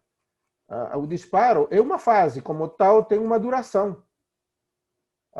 Desde o momento, e o Rui comentou, desde o momento que há um estímulo neural no ciclo clássico, há uma ordem do sistema nervoso, do centro respiratório, para que o diafragma e os intercostais eles se contraiam, para gerar uma pressão negativa, e que isso pode ser medido através da atividade elétrica do diafragma e da pressão esofágica, como o Rui comentou,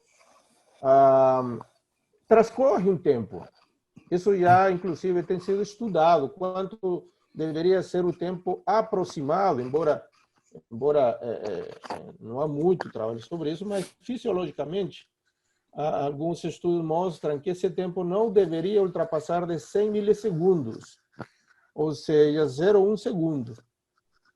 E quando isso ultrapassa esses 100 milissegundos, alguns autores, inclusive, descrevem como mais um tipo de assincronia de disparo ou atraso no disparo, para aquela sincronia em que, sendo possível medir o tempo que demorou em ser aberta essa válvula inspiratória, demorou mais do que 100 milissegundos. A partir do momento que a gente entende que o disparo ele é uma fase e não apenas um único momento pontual de abre e fecha de válvula, dá para entender sim que realmente é um disparo ineficaz, porque aí a gente entende que a fase é que foi ineficaz, né? A fase do disparo ineficaz e não o momento do abre e fecha de válvulas, né? Então, custou para mim entender isso, mas revisando literatura, só consegui entender quando eu descobri essa sincronia denominada de atraso de disparo, né? Enquanto a SINV, eu concordo com o que o Rui falou. Na verdade, caiu em desuso, né? Meio que, às vezes me lembra até o som gás, né? Na verdade, contraindicado que não está. Eu acho que ninguém proibiu usar as modalidades de ventilação mandatória intermitente sincronizada. Caiu em desuso porque entrou numa competição com a pressão de suporte, né? E principalmente quando começou a ser usada para o desmame do paciente da ventilação mecânica. E aquilo que o Rui falou, essa situação de ciclo controlado, a diferença do ciclo ventilatório normal, em que ele não zera o tempo, quer dizer, não volta a estaca zero para contar o time, né? Para contar a janela de tempo para poder iniciar um novo ciclo. No caso da ventilação mandatória intermitente sincronizada, ela conta o tempo, ela não zera, não volta para trás. E nesse time aí podem acontecer ventilações espontâneas, que justamente geram volumes diferentes, geram inclusive estímulos diferentes no centro neural.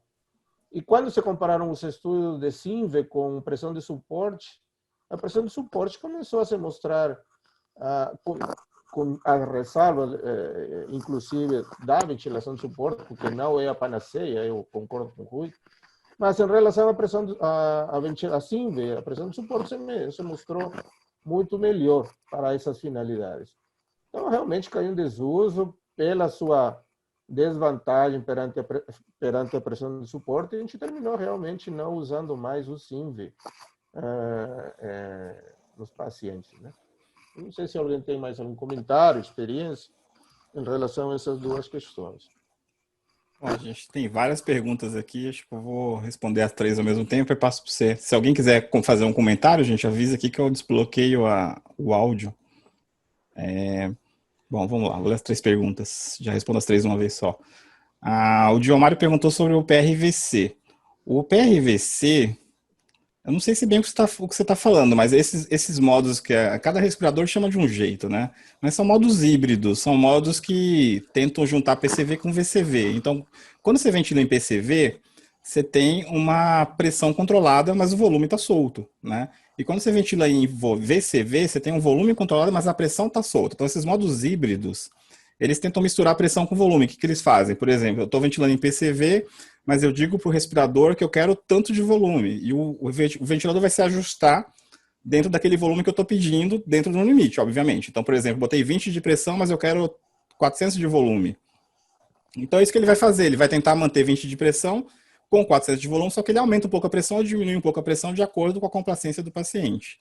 Dentro de um limite. Eu vou falar para ele que não pode passar de 30 de pressão, se passar de 30, não faça. Então, assim, na literatura não mostrou nenhuma vantagem desses modos híbridos, porque, na verdade, eles são só artifícios matemáticos ali para você não ter que mexer tanto, você ter que ficar olhando tanto e fazer o ajuste. Então, são os modos convencionais um pouquinho mais inteligentes, né? E do ponto de vista de literatura, não teve diferença. Então, você pode usar. Não está errado usar, mas também não é uma grande vantagem, né? Se você estiver monitorizando o paciente. O Rafael perguntou sobre o auto-PIP, se é tolerável, qual o valor de auto-PIP é tolerável, e quando usar a manobra de aumentar a PIP intrínseca, né? A PIP extrínseca, desculpa, para cobrir a PIP intrínseca, né? Que é usar a PIP do respirador para cobrir a auto-PIP.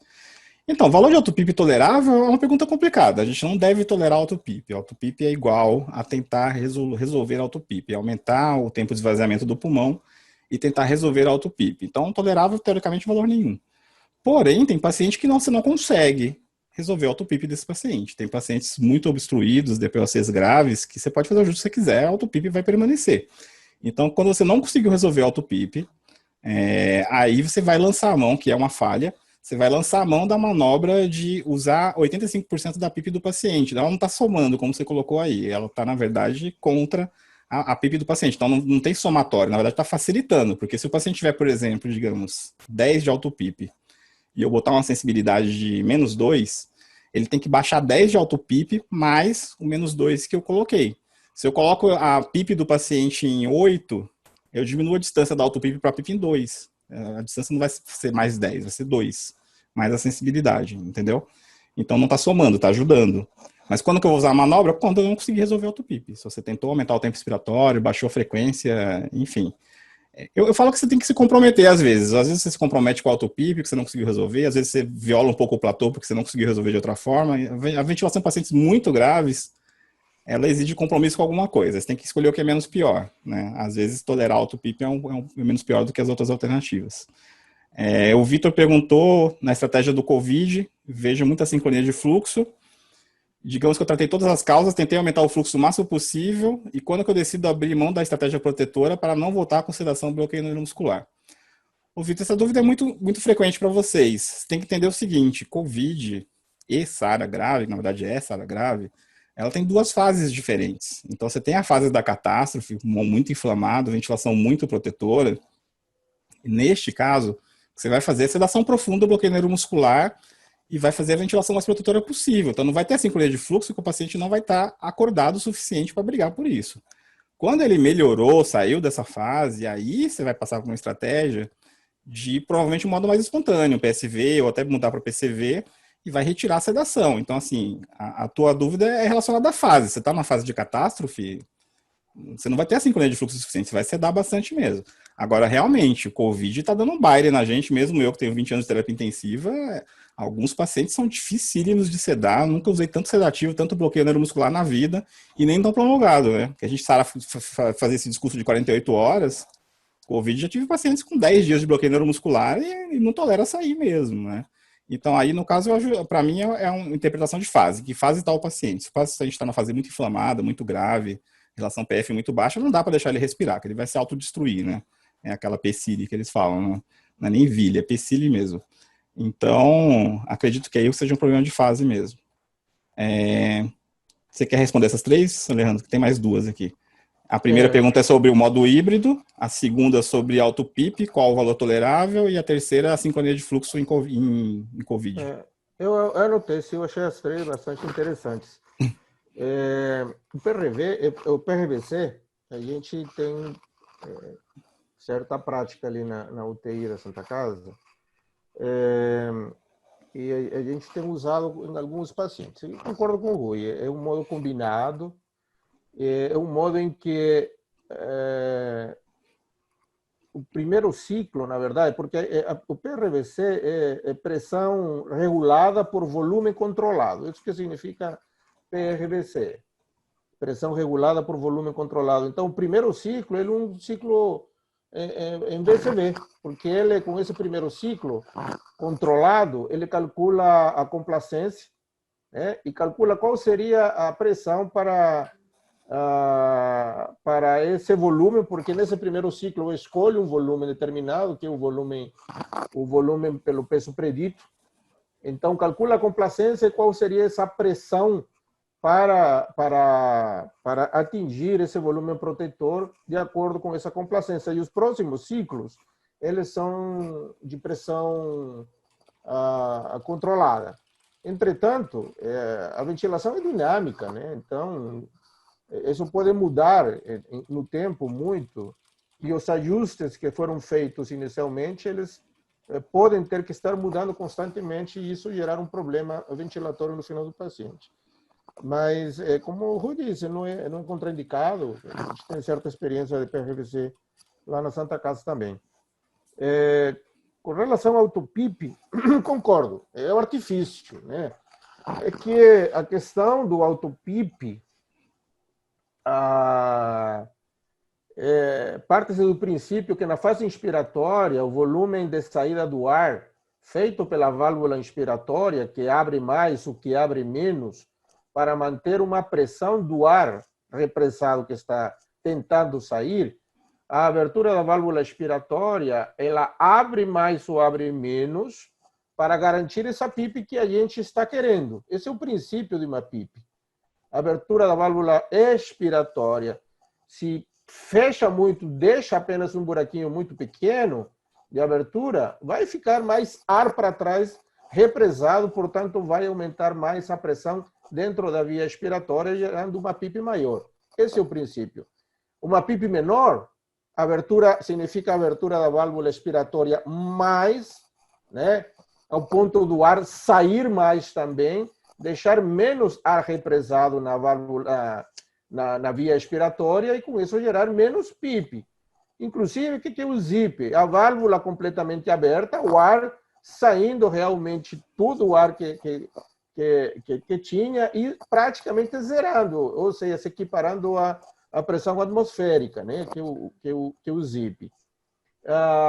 Agora, o que acontece? Quando a gente programa uma PIP determinada, o ar tem que sair o suficiente para manter essa pressão que a gente quer no final da expiração. Quando tem um paciente edepeucítico, por exemplo, quando um paciente retentor, quando há uma repressão de ar além do que a PIP determinaria, e a gente vai ter uma autoPIP, uma PIP acima da PIP que eu quero, por problemas, às vezes, de doenças já do paciente. Agora, se eu não corrijo isso, né, o respirador ele vai tentar sempre procurar a PIP que eu programei, mas não é o que vai acontecer no final. Aí eu vou dar um jeitinho, né, de aumentar essa PIP justamente para criar um novo cutoff dentro daquilo que eu quero. Mas eu não estou resolvendo o problema, como o Rui falou. O problema de base, que seria que está retendo e isso criando uma sorte de uma hiperdistensão alveolar por falta de saída de ar, gerando distensão alveolar e dano por distensão, realmente eu não estou resolvendo. Estou tentando gerar menos desconforto, menos assincronia, porque o paciente, para deflagrar um novo ciclo, vai ter que vencer essa resistência gerada por essa autoPIP. Inclusive, a P01 serve para avaliar isso aí também, de autoPIP. Enfim, mas é um artifício dar 80%, 85% da minha PIP, da autoPIP para corrigir. Isso aí também eu considero que é um artifício que não resolve, e poucas vezes resolve de fato. Enquanto a Covid,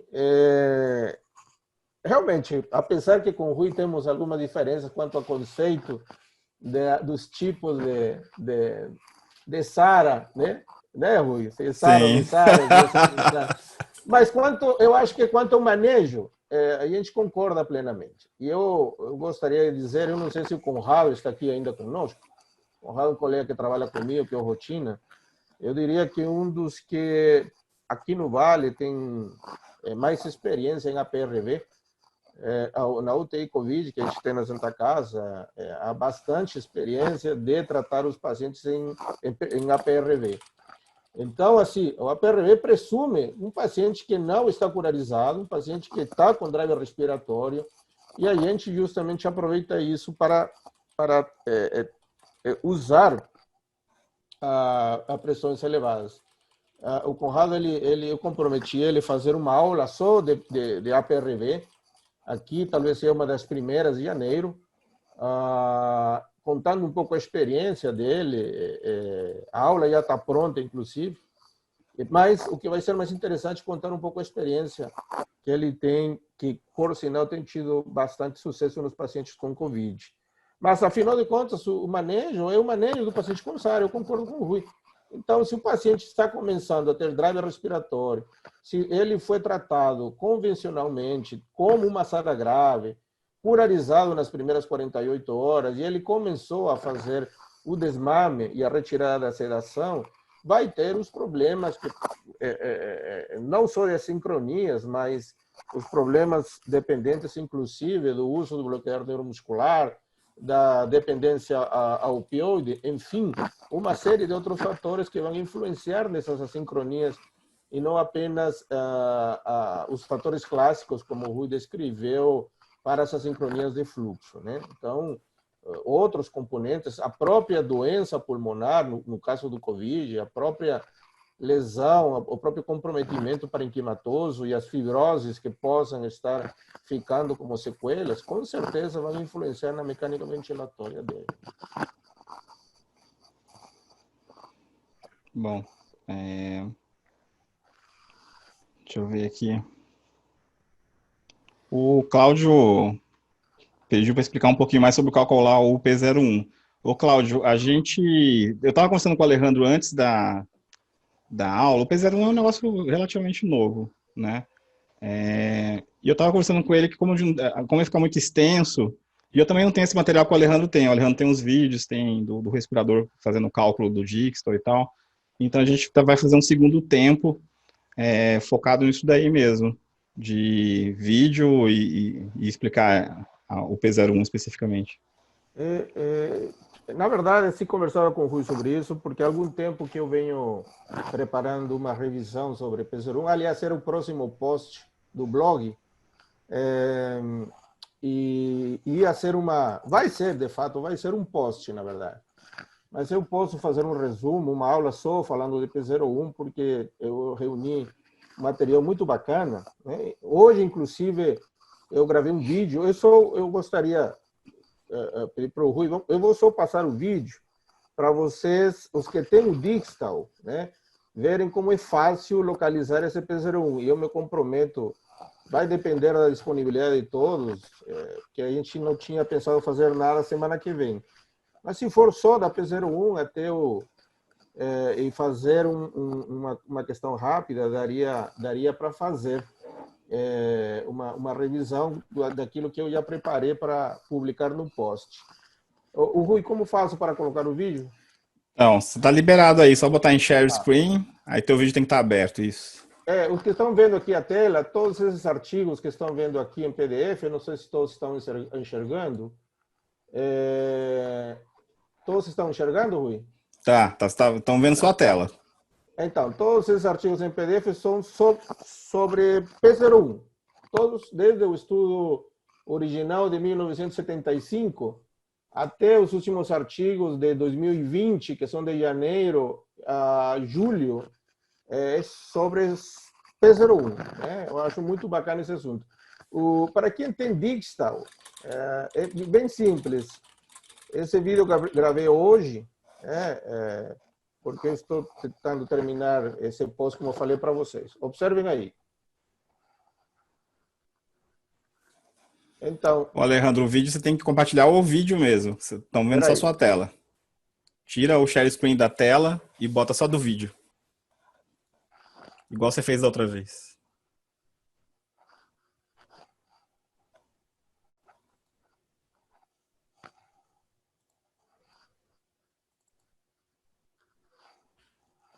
O Dá ou vídeo... não? Não, o vídeo deve estar aberto já, cara. Tá Compartilha. aberto. Então, sai do. Bota aí stop share, para de Aham. compartilhar, e aí compartilha o Ah, vídeo, não tua tela. peraí. Aí. Nossa, compartilhou a tela de novo.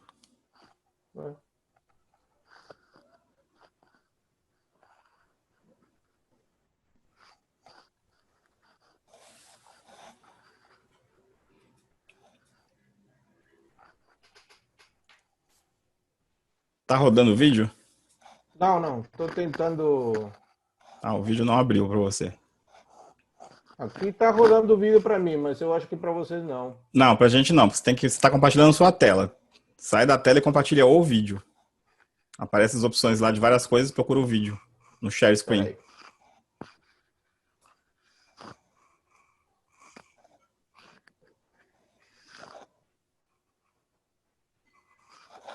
Você vê quanta coisa o Alejandro tem, né, cara? Dá até depressão. Aqui, ó, você tá vendo a minha tela, né, Rui? Não, tô vendo nada. Você parou de compartilhar. Nada. É. O que você está vendo? Tá vendo a minha tela? Ah, agora eu tô vendo tua tela, mas aí não funciona. O vídeo passa pra você, mas não pra gente. Se você quiser, passa pra mim depois eu boto pra eles aqui. Tá. A Bom, gente pode deixar pra todo caso, próxima. depois, semana que vem, eu vou. É, a gente já abre com Eu vou. P01. Eu vou. Eu vou Pelo jeito todo mundo ficou interessado. é. Bom, peraí, só vou sair agora. Bom, gente, já deu 10 horas. Acho que Isso. não tem mais ninguém, não tem mais nenhuma pergunta, né?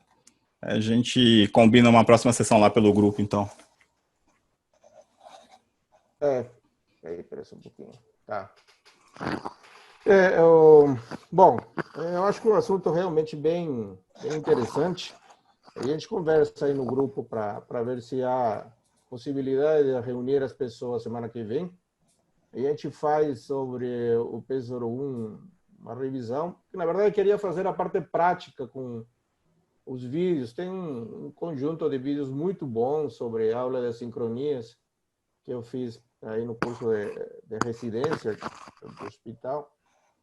Mas aí a gente conversa no grupo para ver se dá para fazer semana que vem. Se não, ficaria para a primeira semana de janeiro. E a gente vai deflagrar uma série de encontros em janeiro.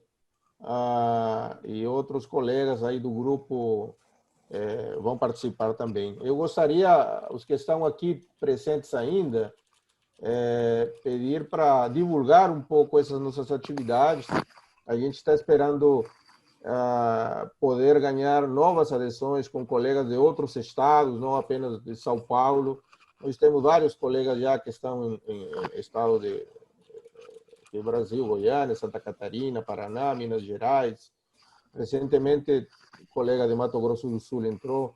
Então, a gente gostaria que vocês sejam os difusores dessa ideia que a gente está desenvolvendo aqui. Temos muito para conversar, muito para trazer para vocês em termos de coisas práticas, né?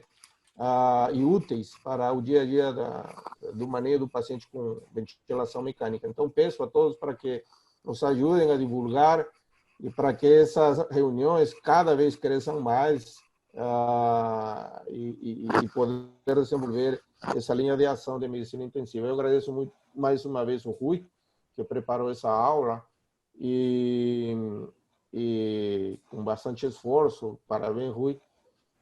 E boa noite para todos. Se não há oportunidade, um Feliz Natal para todos vocês, para todas as suas famílias, né?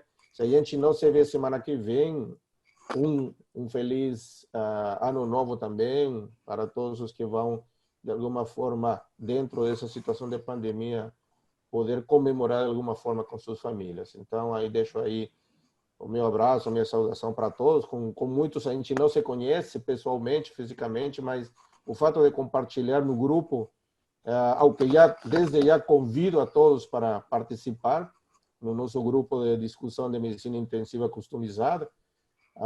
Deixo um abraço aí para todos, né, por estas festas. Obrigado, Rui. As últimas palavras são tuas. É isso aí, gente. Acho que o Alejandro já resumiu tudo. Vamos estimular cada vez mais o crescimento do grupo aí, divulgar para os colegas, né? Quem quiser fazer aula também para ajudar a gente. E a gente quer levar a terapia intensiva de qualidade, mesmo com pouco recurso, que dá para fazer mais, mesmo com menos recursos, e que vai se beneficiar são os pacientes. E essa é a nossa missão. Um Feliz Natal para todos e tamo junto aí. Falou, gente. Boa noite.